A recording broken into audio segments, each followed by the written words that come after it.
Hello everyone and welcome to our Tech Tuesday tutorial number 67. Today we cover 3 updates in Gmail, including the ability to download email messages in EML format. Okay, today's Tech Tuesday is nice and short, but features a function that several people have wanted and 2 other nice features. 1. You can now undo and redo messages in your Gmail by using the buttons instead of keyboard strokes. Look for the icons in your composition window formatting bar. 2. You now have strike-through formatting with the button, though you might have to hunt a bit to find it, depending on your resolution. Click on the little arrow at the very end if you have a smaller resolution, and then click on the little strike-through option there to strike that out.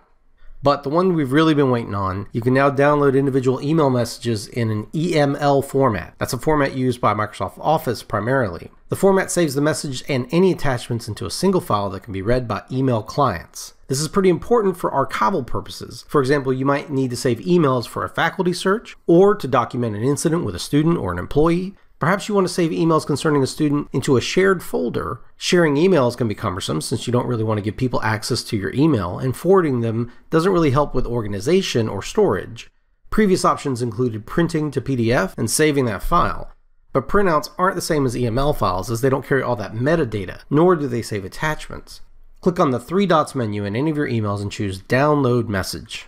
That message will be saved as an EML format file, and you can open it in clients such as Thunderbird or Outlook. And now for a bonus fact. You can open EML files in your browser by changing the file extension to MHT. Now, one caveat here, MHT files can be opened up in Internet Explorer and they look very true to the actual email. If you try to open them up in Chrome or something else, you don't get that at all. You get a very basic kind of text and a lot of what looks like just XML. So you will have to use Internet Explorer to open up those MHT files if you would like to do it that way.